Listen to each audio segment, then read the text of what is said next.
Most people think a bespoke suit is just clothing. They're wrong.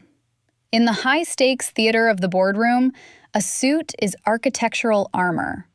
It is the steel frame that holds the skyscraper upright when the gale force winds hit. And my armor had developed a hairline fracture.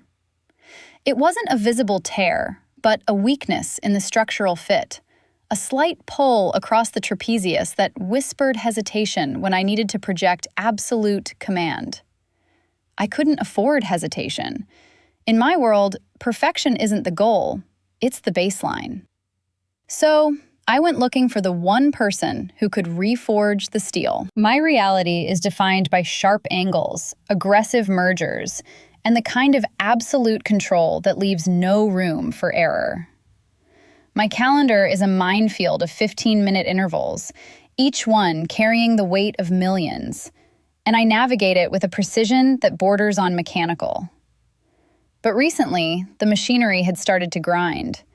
My previous tailor was a man of tradition, but he was fundamentally flawed in his approach. He viewed me as a mannequin, a static object to be draped and pinned into a shape that looked pleasing in a photograph. He didn't understand that I am a kinetic force. He didn't understand that when I slam a hand on a mahogany table or lean across a negotiation to deliver a final offer, the wool needs to move with me, not fight against me. I was tired of fighting my own clothes. That was when the rumor reached me. There was a new force in the city, a woman named Julianne. They didn't talk about her fashion sense. They talked about her engineering. They said she prioritized structural integrity over trends. They said she could look at a person and see where the load-bearing walls were failing. It sounded less like tailoring and more like rescue, which was exactly what I needed. The atelier was tucked away on a side street, an oasis of brick and frosted glass. Stepping out of the town car, the sensory assault of the city, the screech of brakes, the shouting, the relentless urgency, faded into a dull hum. I pushed open the heavy door, and the atmosphere shifted instantly. It didn't smell like the sterile luxury of a department store. It smelled of cedar, sharp and grounding, mixed with the humid warmth of industrial steam and the metallic tang of shears. It was silent, but not empty. It was the heavy, pregnant silence of a library or a church before the service begins. I stood in the entryway, letting the door click shut, sealing out the noise. For a split second, I let my posture slump, just a fraction of an inch. God, the exhaustion was heavy. It wasn't just physical. It was the crushing weight of performing invulnerability 24 hours a day. I was tired of the constant vigilance. I wanted, desperately, to hand the blueprint to someone else and let them reinforce the walls. The space was dimly lit, intimate, with focused pools of warm light illuminating long wooden tables covered in dark fabrics. And there she was, Julianne. She had her back to me, standing at the largest table, completely absorbed in her work. She didn't turn when the bell chimed. She was focused, her head bent over a length of navy worsted wool. I watched her for a moment, fascinated by the stillness of her body compared to the activity of her hands. She handled the fabric with a surgeon's precision, smoothing the weave, checking the grain. She held a piece of white chalk like a scalpel. There was no hesitation in her movement, only a terrifying competence. She made a mark, a sharp, decisive line that curved like a rib, and then reached for her shears. The sound of the blades slicing through the heavy cloth was crisp, rhythmic, and strangely soothing. I cleared my throat, the sound sharp in the quiet room, instinctively pulling my shoulders back into their boardroom alignment. I have an appointment. She paused. She didn't jump. She didn't rush to apologize for the wait. She simply set the shears down with a deliberate thud, dusted the chalk from her fingers, and turned around. The gaze that met mine was heavier than I expected. It wasn't the deferential look of a service worker. It was the assessment of an equal. She looked at me, really looked at me, her eyes tracing the tension in my neck and the microscopic tremor in my hand. She saw the fracture. I don't dress bodies. I engineer confidence. That is the fundamental misunderstanding people bring into my shop. They think they are paying for cloth, for thread, for the prestige of a label stitched into the lining. They aren't. They are paying for me to hide their tremors. They are paying for me to construct a second skin that lies to the world on their behalf, telling everyone in the room that they are calm, they are collected, and they are untouchable, even when they are falling apart inside. A suit is not fashion. It is a containment field for the human condition. When I turned to face the woman standing in my entryway, I didn't see a potential invoice. I saw a collapse waiting to happen. To the untrained eye, she was a statue of composure, encased in charcoal wool that probably cost more than my first industrial press. But I saw the tension in her deltoids. I saw the way her current jacket, a stiff, lifeless thing, was fighting the natural curvature of her spine. She was at war with her own silhouette. The armhole was cut too low, restricting her range of motion. Every time she shifted her weight, the fabric buckled across her chest, betraying her. It was amateur work disguised by a luxury price tag. "I have an appointment," she said. Her voice was clipped, efficient, a weapon she kept sharpened. I didn't smile. I don't sell smiles. I sell perfection. "You're Audrey," I stated, not asking. I walked around the table, wiping the chalk dust from my hands onto a linen rag. "You're wearing a size too small in the shoulders and a size too big in the waist. You're trying to hide your strength and your exhaustion at the same time." She blinked, the first crack in the veneer. "I didn't come here for a critique. I came for a suit, and I'm on a tight schedule. I have 20 minutes for this consultation." I stopped right in front of her, close enough to smell the sharp, metallic scent of ozone and expensive perfume clinging to her. "Speed is for manufacturing," I told her, keeping my voice low, dropping it into the quiet space between us. "I don't manufacture, I draft. If you want something fast, there's a department store 3 blocks east. If you want something that doesn't strangle you when you reach for a water glass, you're staying here. We don't watch the clock in this room. We watch the line." She held my gaze. It was a challenge. She was used to people folding under the weight of her schedule. I didn't fold. I simply turned and walked to the drafting table. "I don't use blocks," I continued, my back to her as I picked up my shears.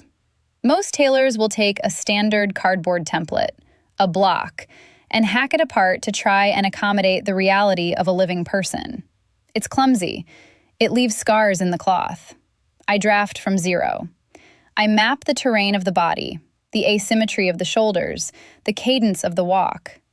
I need to know how you move before I can decide how the wool should follow." I could feel her eyes on me, assessing the risk. I moved to the fabric wall, bypassing the heavy, rigid wools she was undoubtedly eyeing, the ones that looked like tank armor.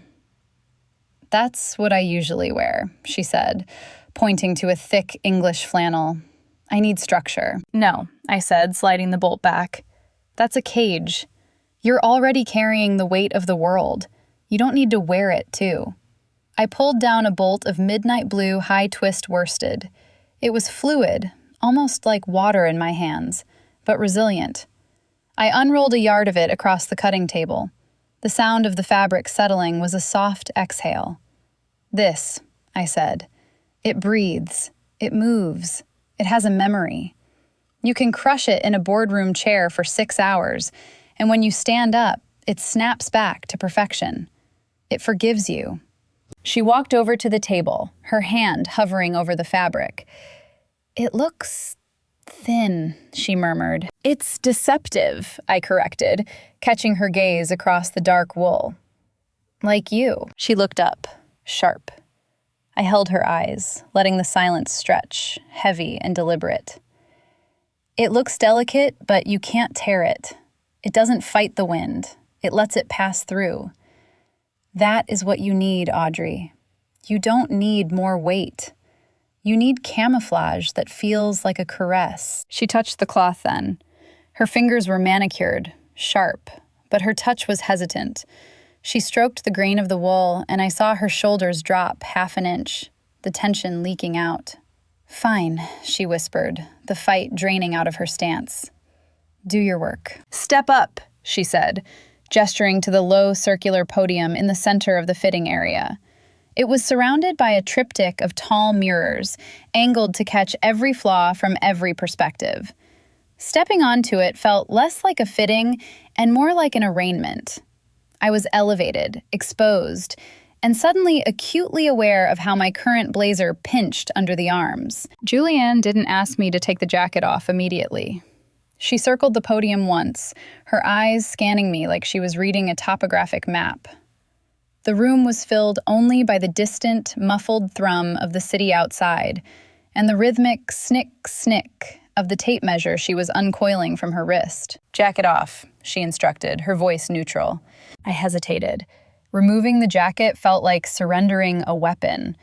But I slid it off, folding it over my arm before she took it from me, and hung it aside with a reverence it didn't deserve.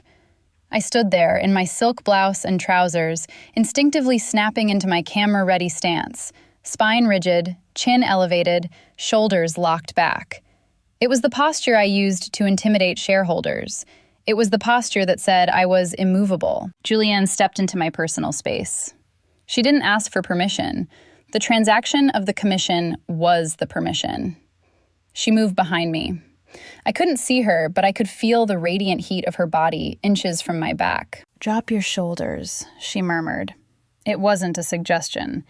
"They are dropped," I lied. "No," she countered. "You're bracing for impact. You're holding yourself up by your trapezius because you don't trust your spine." Before I could argue, I felt her hands. She placed one palm flat against the center of my back, right between the shoulder blades, and the other on the slope of my left shoulder. Her hands were warm, dry, and shockingly strong. She didn't push. She grounded. She applied a steady, downward pressure that was heavy with authority. It was a command translated into touch. Let go. And to my horror, I did. My shoulders sank 2 inches. The breath I had been holding in my upper chest released in a long, ragged exhale that sounded too loud in the quiet room. "There," she said softly, her voice vibrating against my back. "That's the truth. We measure the truth, Audrey, not the performance." She began to work.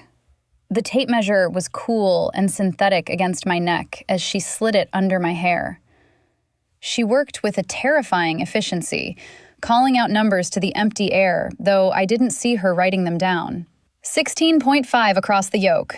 Asymmetrical drop on the right side. She paused, her fingers lingering on the muscle that connected my neck to my shoulder. Her thumb pressed into a knot of tension that had been there since the Q3 earnings call. "You carry the weight here," she observed. It didn't sound like tailoring commentary.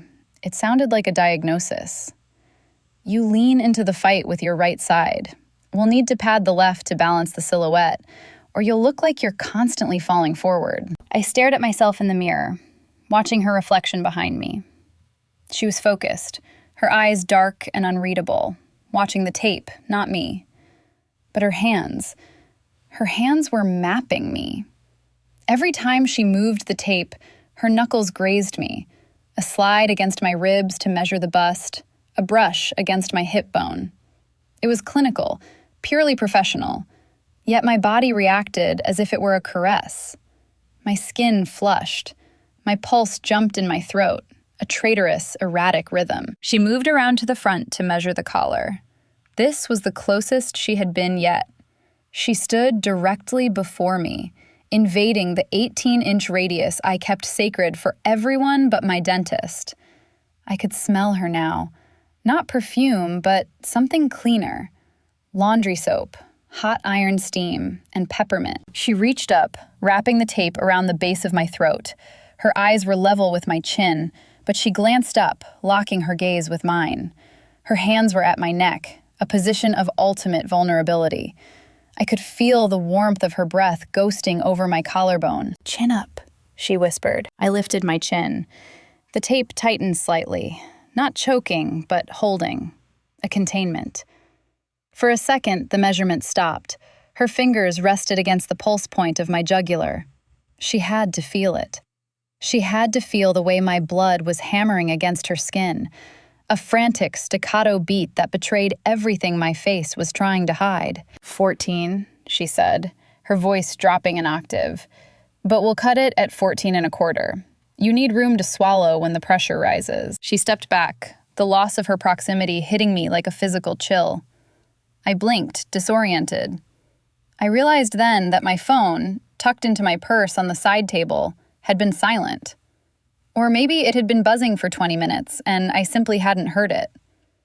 For the first time in 10 years, the market had moved, the emails had piled up, and the world had burned, and I hadn't checked the screen once. I had been too busy forgetting how to breathe. We're done for today, Julianne said, coiling the tape back around her wrist with a sharp snap. I stepped down from the podium, my legs feeling strangely unsteady, as if I had just walked off a ship onto dry land. I reached for my old jacket, and for a split second, I didn't want to put it back on. It felt heavy now. It felt like a lie. There is a specific kind of solitude that exists only at the drafting table at 2 a.m. The city outside had finally exhausted itself into silence, leaving me alone with the hum of the HVAC and the expanse of brown pattern paper rolled out before me. This is the part of the process the client never sees, and it is the only part that truly matters. Before the silk, before the wool, before the first cut is ever made, there is the geometry. I had Audrey's measurements memorized. They were ghosting across my retina even when I closed my eyes. The slope of that right shoulder, the deceptive narrowness of her rib cage, the way her spine curved not from weakness, but from the sheer, crushing weight of holding her head that high. I wasn't just drawing a suit. I was architectural planning for a fault line. I smoothed the paper, the sound loud and dry in the quiet room, and picked up my pencil. The curve of the waist needed to be aggressive, not to sexualize her. That was the mistake lesser tailors made with women in power, but to support her. She needed a jacket that acted like a corset of steel disguised as soft wool, something that would hold her upright when the adrenaline crashed at 5 p.m. I drew the line of the lapel, sharp as a knife edge. It had to protect the heart while allowing the lungs to expand. It had to be a structure that looked like a caress. When Audrey returned 3 days later for the baste fitting, she looked like she had slept perhaps 4 hours in the intervening 72. She walked in with her phone pressed to her ear, dismantling a subordinate in a tone so frigid it could have cracked the mirrors. But when she saw me standing there, waiting with the unfinished garment, she hung up mid-sentence. "The baste," I announced, gesturing to the mannequin. To the uninitiated, a suit in the baste stage looks like a ruin. It is the skeleton of the garment, constructed from stiff horsehair canvas and held together by rows of temporary, bright white basting stitches. It has no lining, no buttons, no facings. It is raw. It exposes the engineering. Audrey stared at it. "It looks deconstructed." "It's honest," I corrected. "Put it on." She stepped behind the screen and emerged a moment later. The canvas was rough against her silk blouse, the white threads stark against the dark wool. It looked unfinished, yet the transformation was already visceral. She walked to the podium, and I saw the immediate shift. The canvas gripped her. The horsehair chest piece, even in this raw state, was already doing the work of smoothing out the tension in her upper body. I stepped up onto the podium with her, my mouth full of pins. "Arms up," I murmured, taking the pins from my lips. She obeyed, her breath hitching slightly as I moved in. I needed to suppress the waist. The draft had been good, but the reality of her body was more dynamic than the paper. I placed my hands on her waist, my palms flat against the rough wool. I could feel the heat radiating off her, burning through the layers. I pinched the excess fabric at the small of her back, pulling it tight, forcing the jacket to cleave to her silhouette. "This is where the support comes from," I said, my voice low, focused on the work. "If I leave this loose, you carry the weight of the jacket. If I tighten it here," I pulled the fabric taut, my knuckles brushing the curve of her lower ribs. "The jacket carries you." She exhaled, a long, shaky sound. It feels tight. It's an embrace, Audrey, not a cage. I moved around to her front, sliding my hands up to check the lapel brake. I was close now, deliberately close. I could see the flecks of gold in her iris. I could see the way her pupils dilated as I smoothed the canvas over her chest, my fingers lingering on the lapel just inches from her throat. I looked up. In the mirror, our eyes met. It should have been a glance, a professional check of the reflection. But it held. 1 second. 2. 3. The room seemed to shrink, screaming with everything we weren't saying. I was pinning a suit, but I felt like I was pinning her, holding her still in a world that never stopped spinning. My hand was still on her lapel, resting over her heart. I could feel the rhythm of it, fast, frantic, alive. "The balance is perfect," I whispered, and I wasn't sure if I was talking about the wool or the terrifying electric equilibrium between us. I pulled my hand away, the loss of contact leaving my fingertips cold.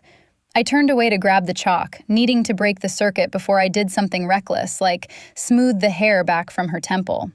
The suit was going to be a masterpiece, but the woman inside it was becoming a problem I hadn't engineered a defense for. By the time I arrived for the second fitting, the sun had long since surrendered to the heavy, weeping gray of a November evening. The city outside the atelier's frosted glass was nothing but a chaotic smear of rain and brake lights, a relentless, noisy blur that seemed trying to claw its way in. But inside, the silence held. The shop was dim, lit only by the golden pools of the task lamps and the soft, ambient glow of the streetlights filtering through the rain. It felt less like a business and more like a sanctuary, or perhaps a confession booth. I stood on the podium, the world of quarterly projections and hostile takeovers fading into the background noise. I was wearing the suit. Not the rough, skeletal canvas of the based fitting, but the near-finished reality. The midnight blue, worsted wool settled onto my frame with a weight that felt strangely grounding. It didn't hang, it cleaved. It felt less like clothing and more like a second skin I had been born with and somehow forgotten. Julianne moved around me in silence. The air in the room felt pressurized, thick with the scent of steam and the faint, clean smell of her skin. She was focused on the waistcoat today. It was a garment I rarely wore, too traditional, too restrictive, but she had insisted. "It's not about tradition," she had said. "It's about containment." She stepped behind me to adjust the cinch at the small of my back. I couldn't see her, but my body mapped her location with a humiliating accuracy. I felt the heat of her presence before I felt her touch. Then, her hands were there, confident and heavy. She pulled the strap tight, the silk lining of the waistcoat compressing against my torso. It held me. It forced my spine straight, not through effort, but through structure. "You're shallow breathing," she murmured, her voice vibrating near my shoulder blade. "I'm fine," I said, though my voice sounded thinner than usual. "You're not." She moved around to the front. She didn't step back to assess the visual. She stepped in to assess the mechanics.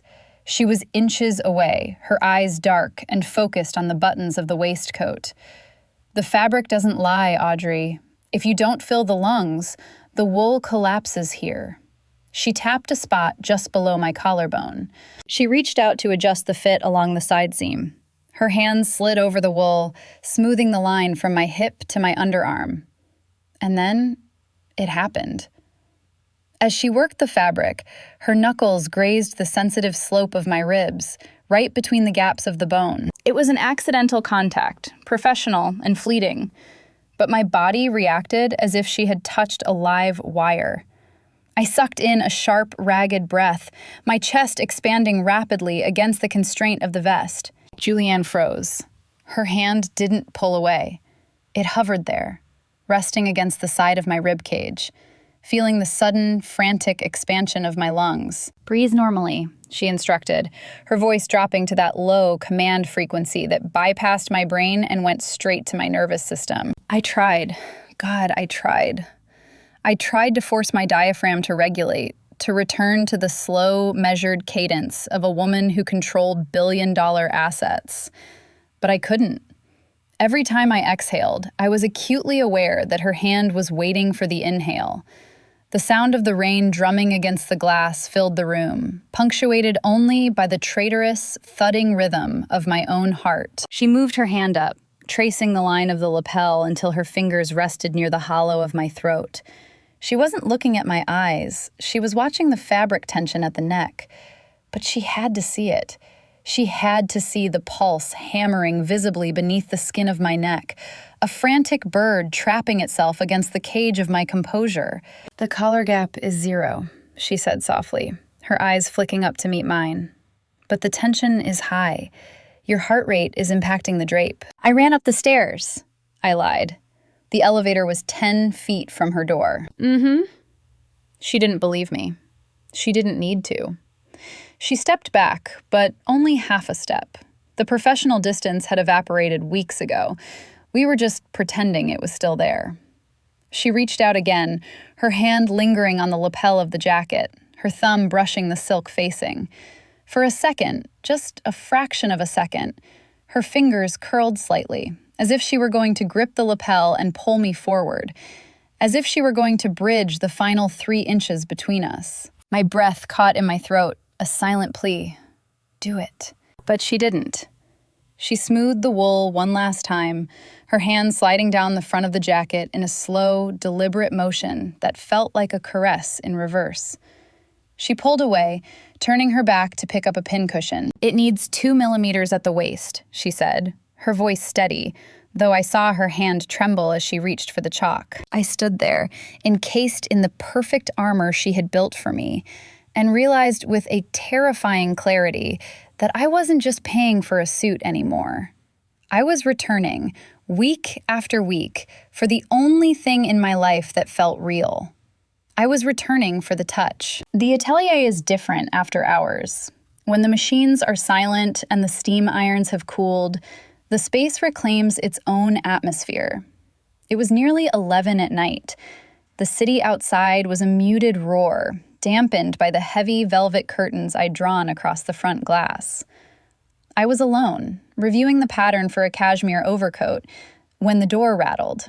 Not a polite chime, but a heavy, desperate thud against the frame. I knew who it was before I turned the lock.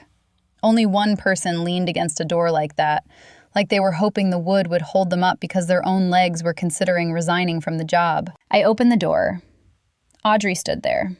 She wasn't wearing the armor I was building for her. She was wearing her old suit, the gray one with the stiff shoulders, and it looked like it was strangling her. Her hair, usually lacquered into submission, had a single loose strand falling across her forehead. Her eyes were red-rimmed, not from crying. I doubted she allowed herself that luxury, but from the sheer, grinding friction of staring at spreadsheets and hostile faces for 14 hours straight. She didn't say hello. She didn't apologize for showing up unscheduled in the middle of the night. She just breathed out. A long, shaky exhale that smelled of stale boardroom coffee and exhaustion. "I saw the light," she said, her voice rough. "Come in," I said, stepping aside. I locked the door behind her, the bolt sliding home with a heavy click that echoed in the quiet shop. I didn't ask her about the merger. I didn't ask about the board meeting that had clearly gone sideways, or the shareholders who had undoubtedly tried to carve pieces out of her. Those were the questions everyone else asked. I wasn't everyone else. "Sit," I commanded, pointing to the velvet armchair in the corner of the fitting area. She sank into it, her posture collapsing the moment her weight hit the cushion. She rubbed her temple with the heel of her hand, closing her eyes. I poured a glass of water from the carafe on my desk, room temperature, no ice to shock the system, and placed it in her hand. She took it without opening her eyes, her fingers brushing mine. Her skin was cold. I watched her for a moment. This was the raw data. This was the structural reality underneath the facade. She looked small in the chair, the sharp angles of her corporate persona softened by fatigue. "The prototype trousers," I said softly, breaking the silence. "I need to check the brake. Stand up." It was a lie. The trousers were fine, but I needed to get her out of her head and back into her body. She opened her eyes, blinking slowly, and set the glass down. She stood up, swaying slightly, moving like a sleepwalker. I didn't ask her to change. I simply walked over and knelt at her feet. The position was ancient, tailor and client, servant and master. But in the quiet of the shop, with the rain starting to tap against the glass again, it felt like something else. It felt like worship. I wasn't just checking a hem. I was bowing to the resilience of the woman standing above me. I took hold of her ankle. Through the sheer nylon of her stocking, I could feel the heat of her skin shocking against my cool fingers. I felt the fine vibration of her calf muscle, twitching with the strain of standing upright all day in heels that were designed for aesthetics, not biomechanics. "You're swaying," I murmured, keeping my eyes on the cuff of her trousers. "I'm tired, Julianne," she whispered. Her voice drifted down from above, stripped of all its usual command. I adjusted the fabric, smoothing the wool over the instep of her shoe. My thumb traced the line of her Achilles tendon, a tendon named for vulnerability. I circled her ankle with my hand, a loose, grounding grip. I wasn't measuring anything. I was anchoring her. I was letting my own stability travel up through my arm, into her leg, into her shaking frame. I looked up. From this angle, she was towering, yet fragile. She was looking down at me, her guard completely dismantled.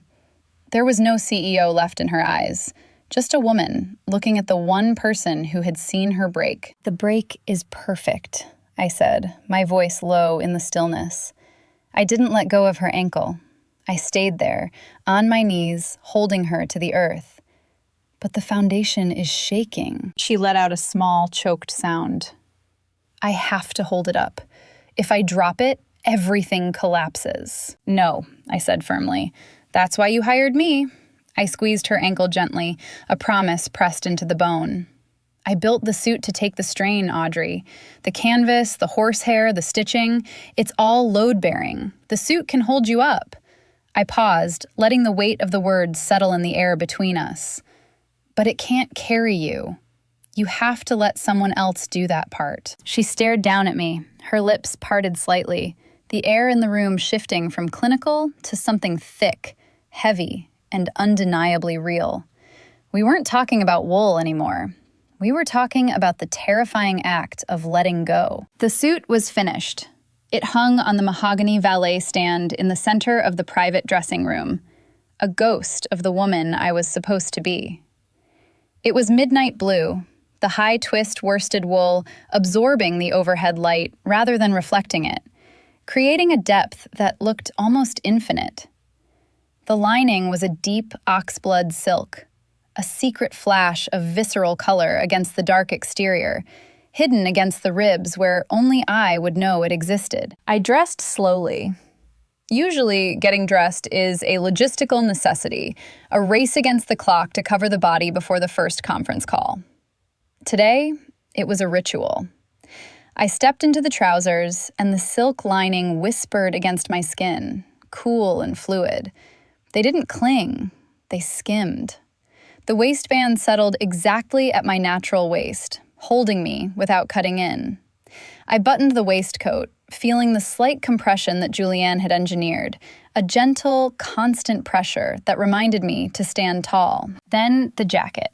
I slipped my arms into the sleeves, and for the first time in my career, I didn't feel like I was putting on a costume. I felt like I was snapping into place. The shoulders were structured but light, the canvas chest piece molding instantly to my form. I buttoned the single button at the waist and looked in the mirror. The transformation was immediate. The exhaustion that had been etched into my face seemed to smooth out, not because the suit hid it, but because the suit absorbed the effort of holding myself up. The structure was back, but it was different. It wasn't a wall I hid behind. It was a lens that focused everything I was into a sharp, unbreakable beam. I took a deep breath, watched the lapels rise and fall perfectly with the motion, and stepped out of the dressing room. Julianne was waiting by the three-way mirror. She was holding a final polishing cloth, her expression unreadable. She didn't smile when she saw me. She went still.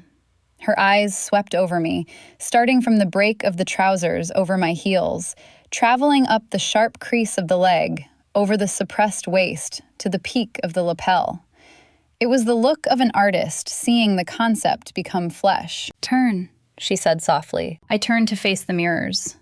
I saw myself, but I saw myself through her eyes. I looked formidable. I looked dangerous. But I also looked whole. Julianne stepped into the frame. This was the final inspection, the final proof. She moved around me with a quiet, terrifying reverence. She reached out and smoothed the shoulder line, her palm warm against the cool wool. She wasn't just checking for wrinkles. She was feeling the tension of the seam. "The pitch is correct," she murmured, mostly to herself. "The sleeve hangs clean." She moved behind me. I watched her in the reflection. She stood directly behind my left shoulder, her focus entirely on the fit.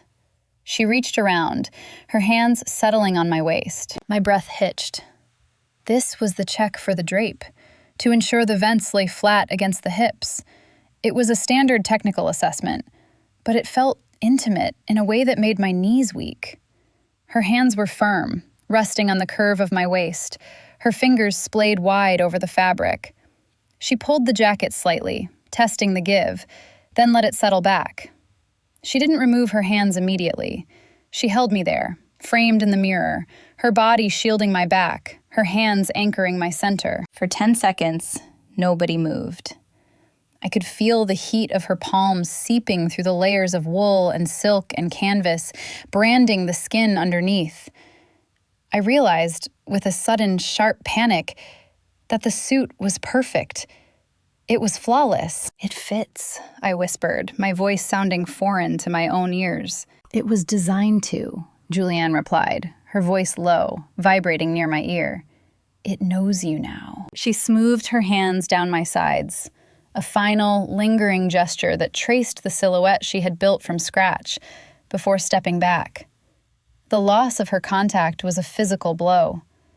The cold air of the shop rushed into the space she had occupied, and I felt a sudden, desperate ache. The suit was done. The commission was complete. The realization hit me like a physical weight. This was a transaction. I had hired a service provider to solve a problem. The problem was solved. There were no more fittings, no more late-night adjustments, no more excuses to stand on a podium while she mapped the terrain of my body with her hands and her eyes. I had my suit, but I was losing the architect. I turned around to face her, fighting the urge to reach out and grab her wrist, to find some loose thread that needed fixing, some imperfection that would buy me another week. But there were no imperfections. She was too good at her job. "I'll have the invoice sent to your office," Julianne said. She had retreated behind the safety of her work table, picking up her shears again, though there was nothing to cut. Her voice was professional, clipped. She was rebuilding her own walls. "No," I said too quickly. I reached into my bag, my fingers trembling slightly as I pulled out my personal card. I didn't want this going through accounting. I didn't want this to be just another line item in a quarterly budget. "I'll pay now." I walked over to the counter. The distance between us felt immense, a canyon widening with every second. I handed her the card. Our fingers brushed, a static spark, sharp and electric, and she pulled back as if burned. She processed the payment in silence, the machine printing a receipt that signaled the end. She handed the card back to me, along with the receipt. She didn't look at my eyes. She looked at the lapel of the suit. "Wear it to the merger on Tuesday," she said, her voice tight. "It will hold." "I know it will," I said. I took the card, sliding it back into my bag. I hesitated at the door, my hand on the cool brass handle. I was wearing the perfect suit. I was invincible. And I had never felt more exposed. I looked back at her. She was standing in the center of the room, surrounded by bolts of cloth and paper patterns. "The suit is perfect, Julianne," I said, my voice quiet but steady. "But I have a feeling I'll need adjustments. Soon." I didn't wait for her answer. I pushed the door open and walked out into the cold night air, the bell chiming behind me, marking the end of the chapter and the beginning of the wait. The silence that followed her departure wasn't peaceful. It was a vacuum. It sucked the oxygen right out of the room, leaving me standing there with my hand hovering over the counter where the warmth of her fingers had been moments ago. The atelier, usually my sanctuary of order and control, suddenly felt vast and hollow, like a cathedral after the music has stopped. The air still held the ghost of her, that sharp electric scent of ozone and the subtle underlying note of expensive perfume. It hung in the stillness, a sensory echo that refused to fade. I tried to move. I tried to default to the ritual of closing up, the mechanical process that usually signaled the end of the day. I picked up my shears, the heavy, cold steel grounding me. I wiped the blades down with a linen cloth, a slow, deliberate motion, and placed them back in their leather sheath. It felt like putting a weapon away after a battle that no one had won. I walked over to the drafting table where the paper pattern for her suit still lay unrolled. Brown paper, marked with white chalk lines. To anyone else, it was just geometry. Arcs and angles, numbers scrawled in the margins. To me, it was a map. It was the topography of her body that I had spent weeks memorizing. I traced the curve of the waistline with my fingertip, remembering the heat of her skin through the silk blouse, the way her breath had hitched when I pinned the canvas. I started to roll it up, but my hands hesitated. Putting the pattern away felt like an act of erasure, like I was admitting that the connection had been purely transactional. It was transactional, I told myself, forcing the paper into a tight cylinder.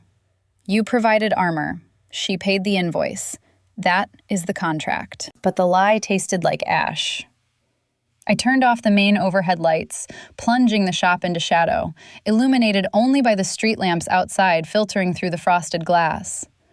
I was reaching for my coat when the bell chimed. It wasn't the polite, tentative ring of a new customer. It was urgent. The door swung open, bringing a gust of cold, rainy night air with it. Audrey stood there. She was still wearing the suit. The midnight blue wool was dark against the gloom of the entry, the shoulders sharp and perfect, holding her up.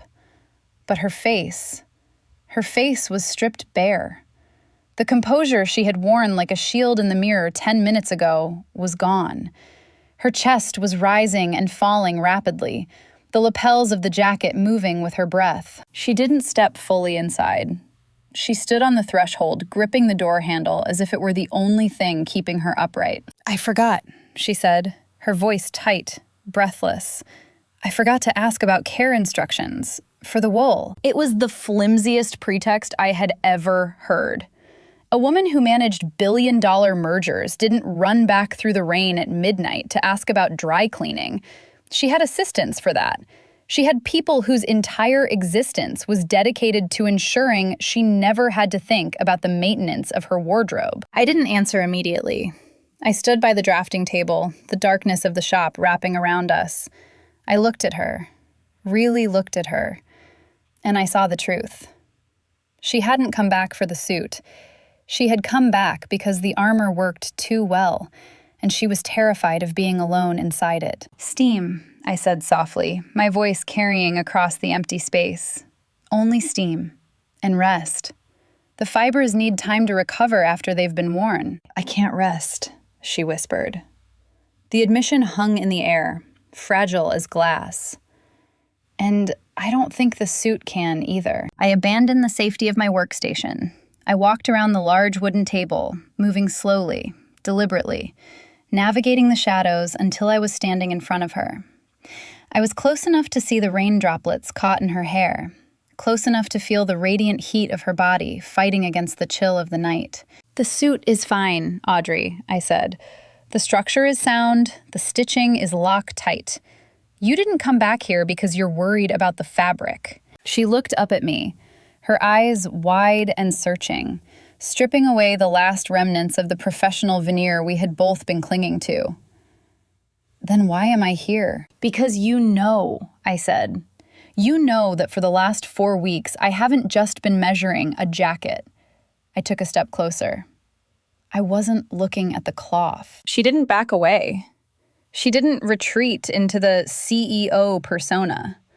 She stood her ground, her gaze locked on mine, breathing me in. You saw the cracks, she murmured. I saw the whole building, I corrected. I raised my hand. For weeks, I had touched her with the excuse of the trade, adjusting a collar, smoothing a hem, pinning a waist. I had touched the wool, the silk, the canvas. This time, I didn't touch the suit. I reached out and placed my hand gently against her cheek. My palm cupped her jaw, my thumb brushing the high, sharp line of her cheekbone.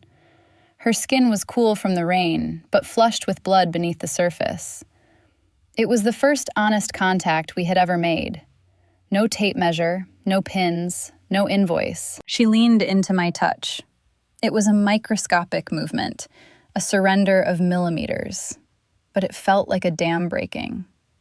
Her eyes fluttered shut, and she let out a long, ragged exhale. The kind of breath you release when you finally set down a heavy load you didn't realize you were carrying. "Julianne," she breathed, my name sounding like a prayer on her lips.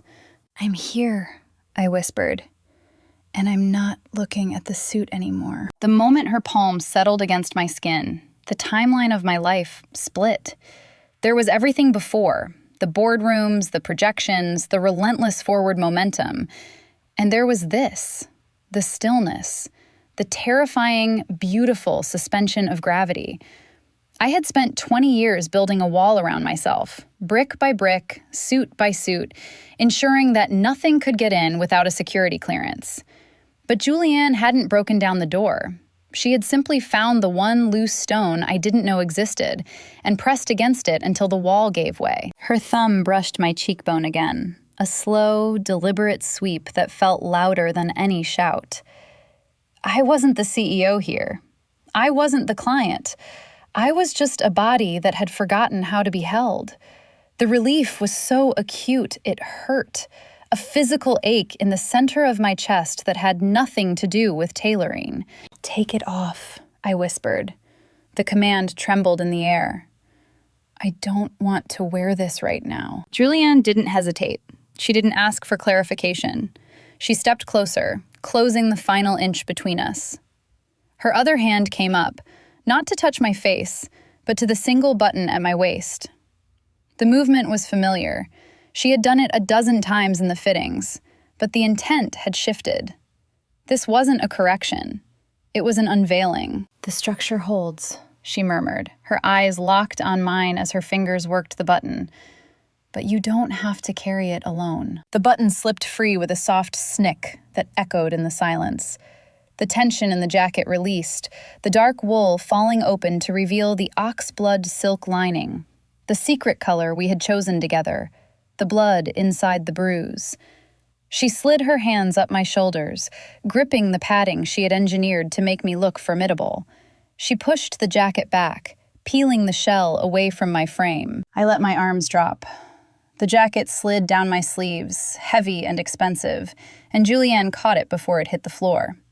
She turned and laid it gently across the drafting table, a discarded husk. When she turned back, there was nothing between us but the thin silk of my blouse and the charged, heavy air of the shop. I looked at her, and for the first time, I didn't feel the need to fix my posture. I slumped slightly, exhaling the breath I felt like I'd been holding since the fiscal year began. "Better?" she asked, her voice low. "Lighter," I admitted. She stepped back into my space. Her hands found my waist again, but this time there was no fabric to mediate the heat. Her palms pressed against my sides, her fingers splayed over my ribs. She wasn't measuring the drop or the suppression. She was just holding me. She was anchoring me to the floor of the atelier, keeping me from floating away into the stratosphere of my own anxiety. I reached out. My hands, usually so sure, shook as I placed them on her shoulders.